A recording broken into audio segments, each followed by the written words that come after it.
All right, guys, what's going on? Spring training underway.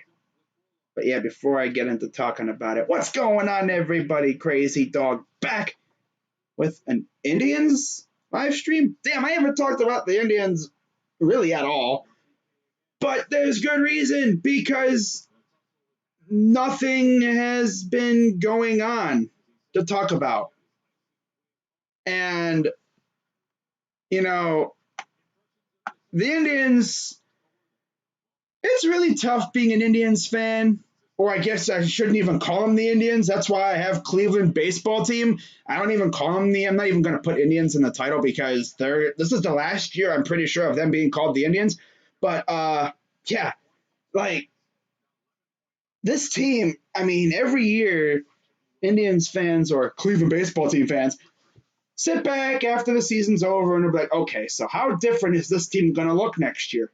Because if we have any free agents, there's a low chance we're bringing any of them back. Obviously, this offseason, a lot of changes. A lot of changes. No Lindor. Yeah, Dolan, we really enjoyed him. We really enjoyed Francisco Lindor. Oh, yeah. Best part is, he actually came out, last week? A few days ago in a press conference or whatever, media availability. This dude pretty much admitted that he was dogging it the last part of the year. He wasn't even really trying. This dude pretty much admitted, I wasn't even putting out the effort. Oh, we could tell. We could tell. Oh, yeah, we could tell you weren't putting in the effort. The dude wasn't, disappears for half the year. You're supposed to be our best player pretty much, and you're disappearing half the season. Bro, what are you doing, Lindor? And am I mad that we traded him? No. No, I'm not mad at all. Why? Because I expected it. I would have been fuming if we didn't trade him and we lost him in free agency for nothing. Because let's be real here. There was some Indians or Cleveland baseball team. It's going to take me a long time to not call them the Indians. God. But, I would have been fuming if we didn't let him go. If we didn't trade him and just let him go in free agency for nothing, because at least we got something for him. But of course, Cookie Carrasco is now gone too. Yep. Cookie's now in New York with Frankie. God, it's going to be weird, man. Watching Mets games and seeing Lindor and Cookie out there. It's like, oh my God. Thanks a lot, Dolan. Freaking hate the Dolans. Speaking of the Mets, of course, they got a new owner. Steve Cohen's now their owner now. He's a part of, I think, an investor group or something. I don't know. Did he buy the whole freaking team himself? Yeah, I think he got the whole thing himself. Well, I'm not sure, but yeah, he's pretty much the owner of that team now. The majority owner, anyway. And I'm honestly jealous. I'm honestly supremely jealous of Mets fans right now because you got an owner now who is not afraid to spend his money. I see rumors out there of players, I see Ken Rosenthal and John Heyman and them tweeting about players, and then almost every player that they mention, the Mets are involved. It's like, damn, the Mets are trying to spend money.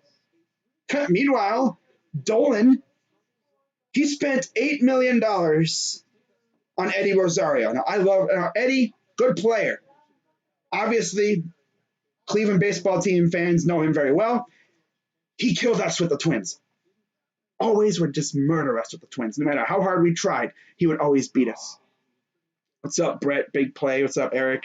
Brett again. What's up, Tysco? How you doing? But he would always kill us.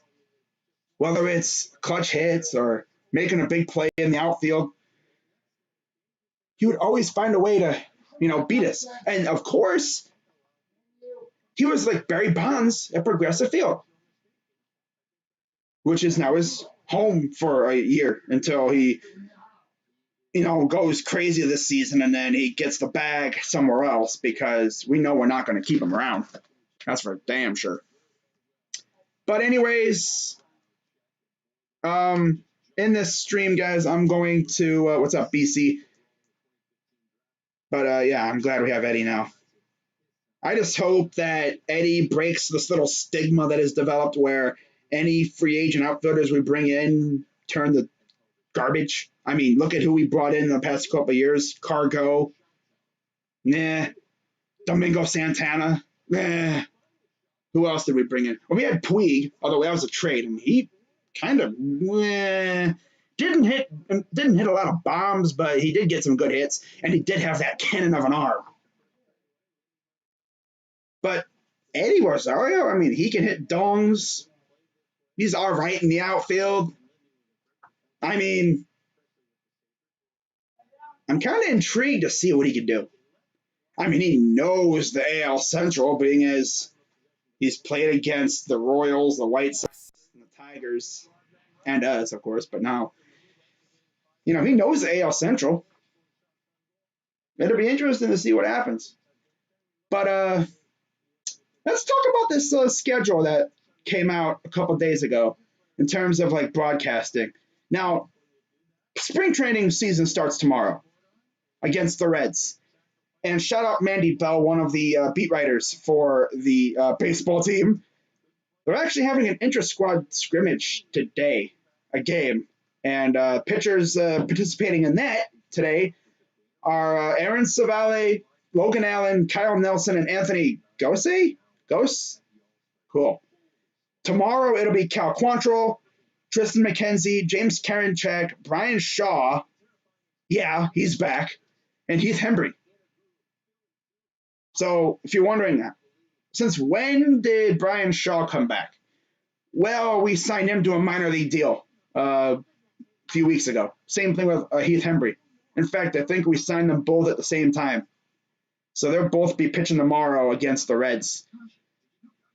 Now, if you're wondering how the heck can you watch the game, because it's not going to be televised, well, you can't watch it, I'm pretty sure, unless the Reds will have it on. But in terms of the Indians, it'll be on I got the schedule right there for you. I don't know if you guys can see that, but let me pull up a much enlarged version for myself so I can go along with you so I don't seem, look too stupid, I guess. All right, let me look it up here. There it is. All right. So looking at the schedule, of course, tomorrow, they have like little logos and stuff. So, yeah, let me zoom out a little bit. There we go.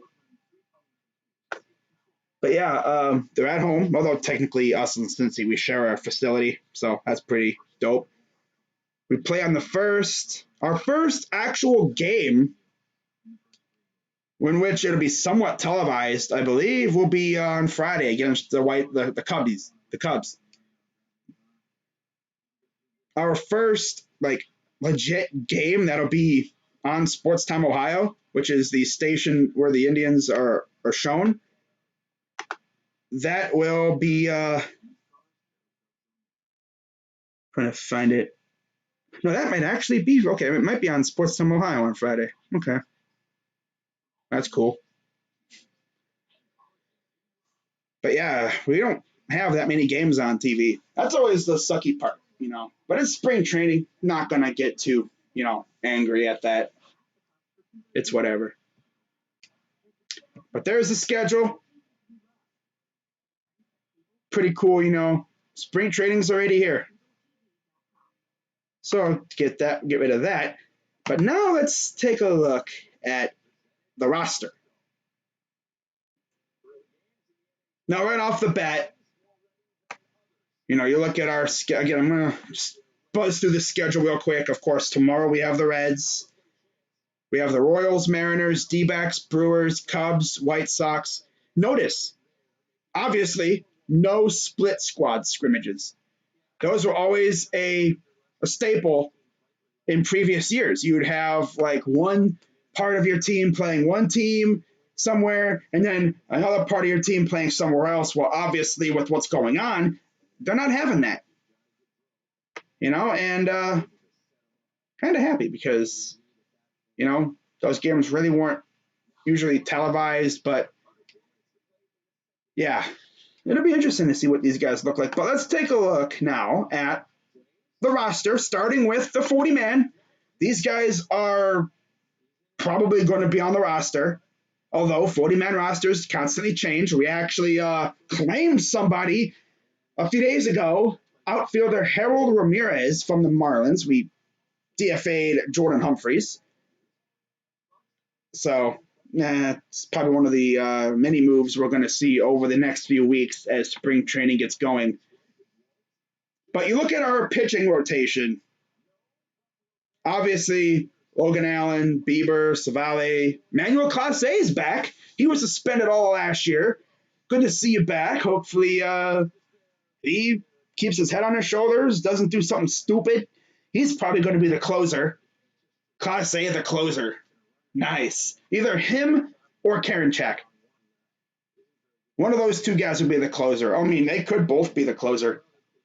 I could see Tito flip-flopping them every now and then. Especially like what it used to be like when we had Brad Hand and Cody Allen. Remember that?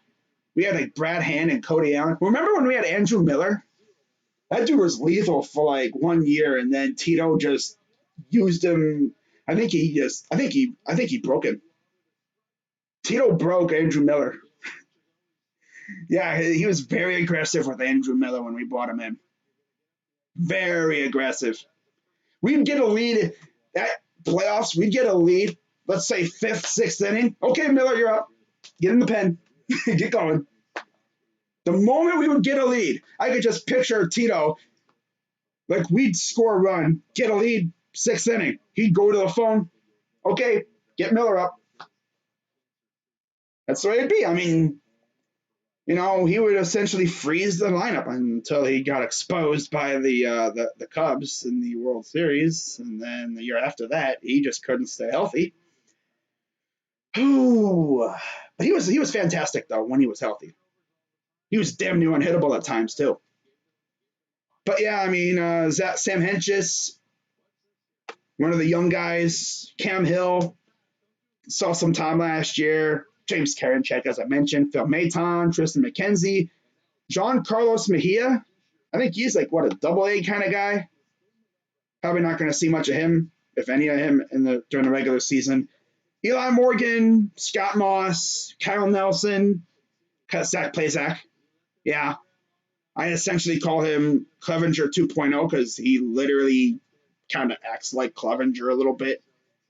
I could tell they were best friends when Clev was here. I mean, obviously, they hung out together and they went out on that nice little night on the town. I hope that was worth it. Mm-hmm. Yeah. I hope that was worth it. Mm-hmm. And, of course, that eventually got Clevenger traded. Yeah. Plutko. Oh, God. Plutko, man. He's going to somehow find his way into like the starting rotation at some point. He will. Cal Quantrill, Trevor Stephan, Carlos Vargas, Nick Whitgren, and those are the starters, the pitchers on the 40-man right now. Catchers, we have 3 on the 40-man. Austin Hedges, who we acquired in that Clevenger trade, Roberto Perez, and Bo Taylor. Oh, God, Bo Taylor. I feel like we're going to see him at some point this year. Yeah. Yeah, that's one thing, too. No Sandy Leone. He's gone now. So the only active Hall of Famer, that's what Jared Carabas of Barstool called him. But he's no longer here. So Hedges, Perez, and Taylor. Yeah, we have 3 catchers who effectively strike out a lot. Unless Roberto Perez reverts back to what he was a couple years ago, then that's great. But if not, we essentially have 3 defensive catchers.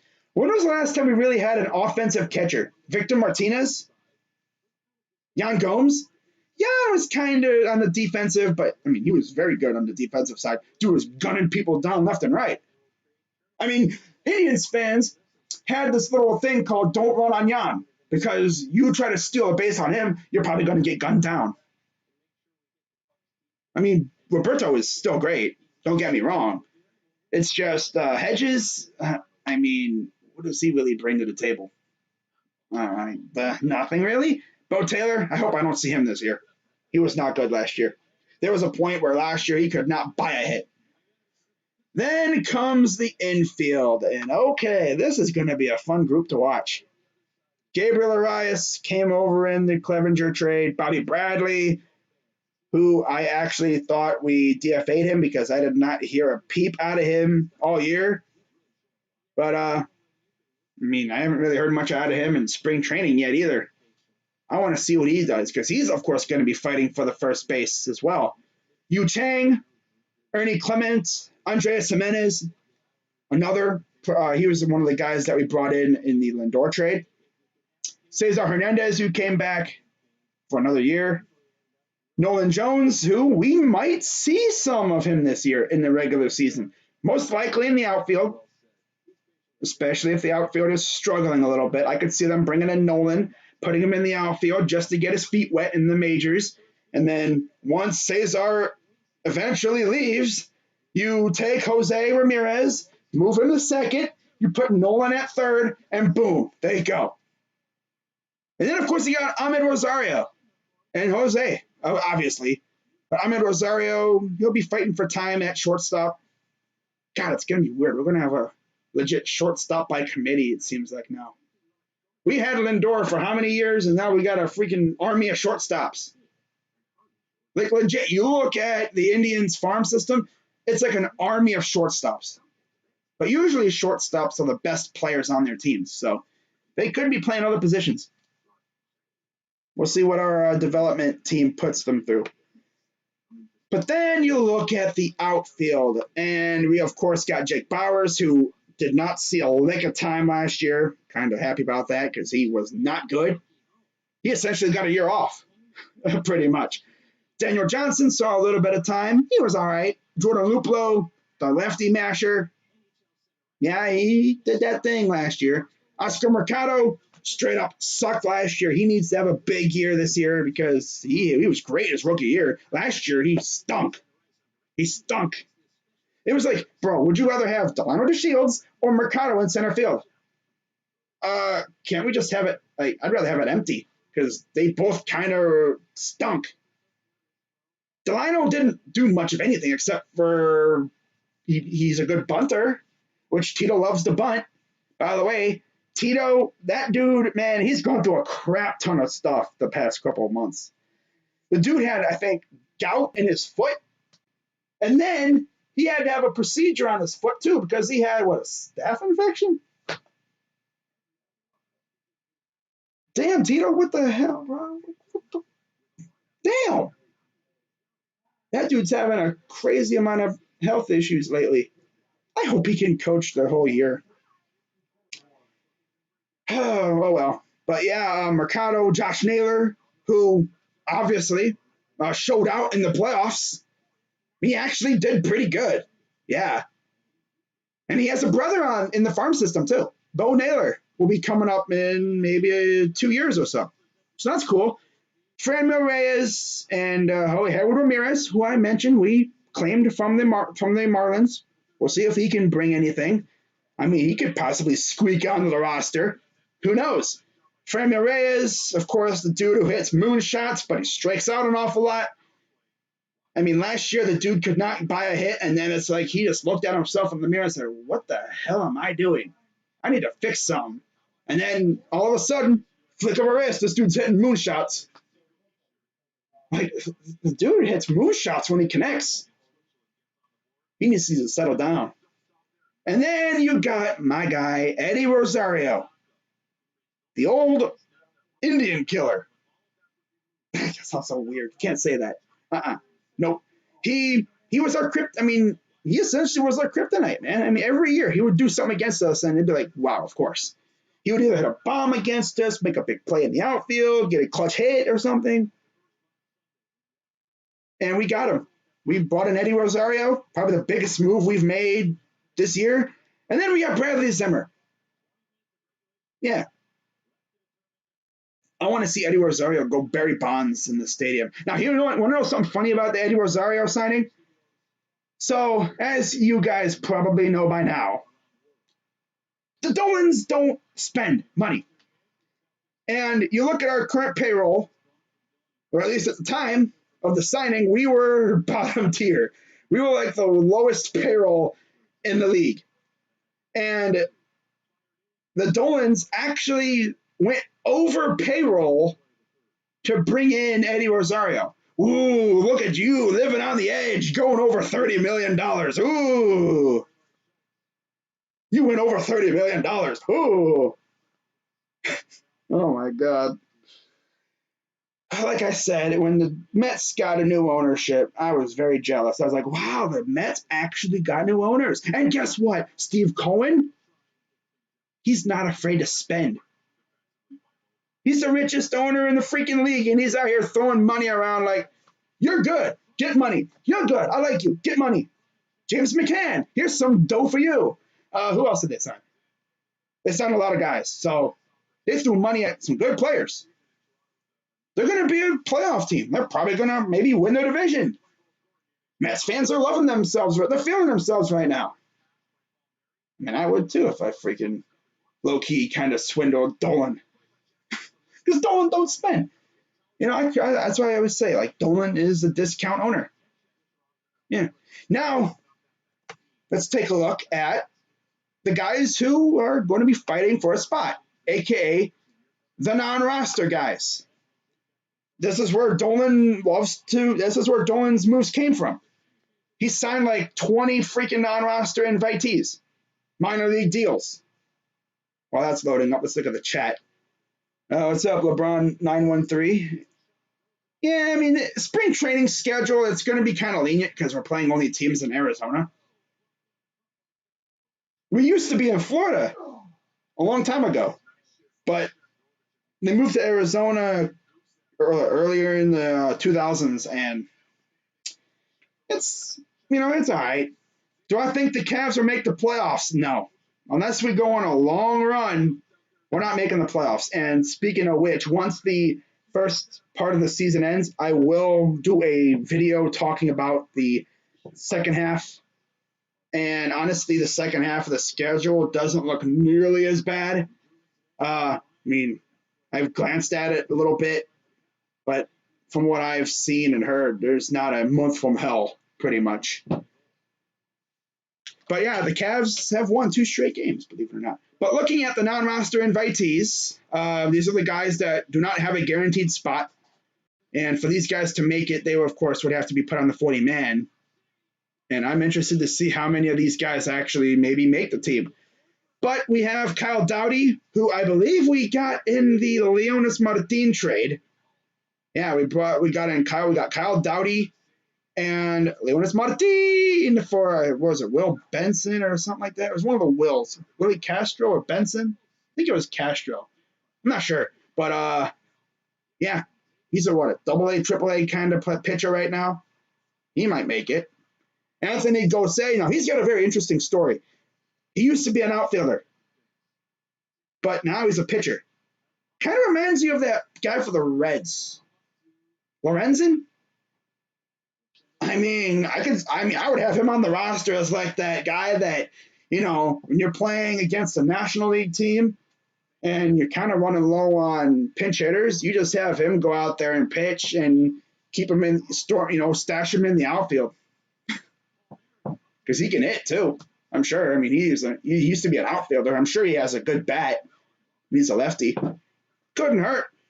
Heath Hembry, brought in from Boston. Fun fact, he actually came here because of Carl Willis. Carl Willis actually said, hey, come over here. Carl Willis actually got somebody to come play for us. Imagine that. Hey, Hembry, he's not great. But I'm sure, he'll be all right. Hopefully. By the way, no more Adam Simber, too. So no more awkward sidewinder motion from him. Simber wasn't too bad, but he had his moments. TJ Johnson, no idea about this guy. All I know is he has a pretty, bushy little beard thing going on. That's cool. Blake Parker, we know him quite well from his days with Minnesota.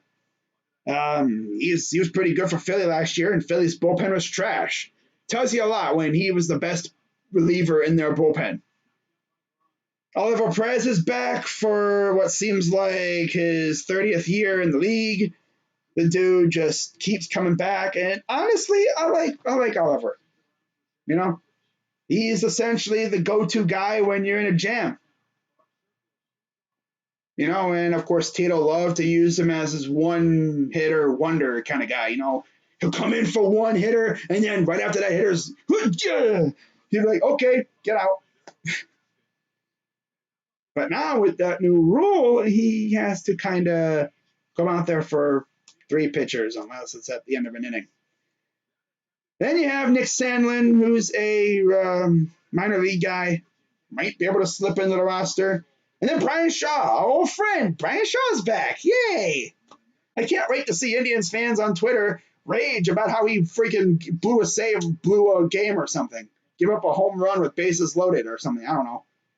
I mean, it's going to happen. Overall, he was reliable, but, I mean, he's better than Simber, in my opinion. Yeah. I mean, he'd probably be better than Simber, in my honest opinion, but, people might think differently than that. Catchers, we have Gavin Collins, Bo Naylor, as I mentioned, the brother of Josh Naylor, and then Ryan LaVarnway. I have no idea who that is, but okay. Infielders, Mike Freeman is back, Tyler Freeman, a minor leaguer, and Owen Miller, acquired in the Clevenger trade. Outfielders, oh boy, we got Ben Gamel and Billy Hamilton. I'll tell you one thing. Billy Hamilton is a definite Dolan signing. Doesn't really have much of a bat. Kind of like Dolan. He's literally a clone of Delano. It's like we just got an older Delano DeShields.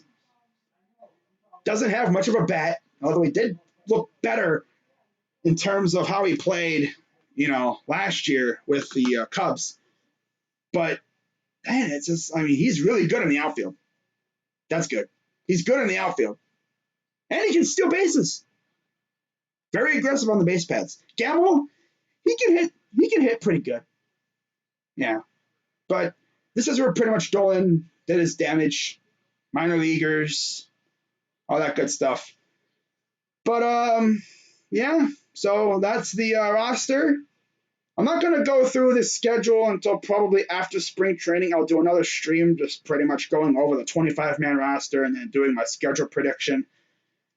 Spoiler alert when it comes to that, I think the Indians are going to be not like bad, but they're going to be like mediocre, kind of, I think they're going to be stuck in mediocrity for a year or two. And then when these young guys come up like Nolan Jones and we have, of course, Bieber and McKenzie, we're going to be carried by our pitching staff.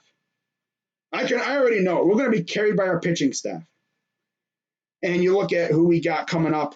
In fact, let's take a look at our top 30 minor leaguers because that was updated too, I believe, recently. These are our top 30 prospects. I'm going to go through and see. I'll talk about if I think we're going to see some of these guys this year because we might.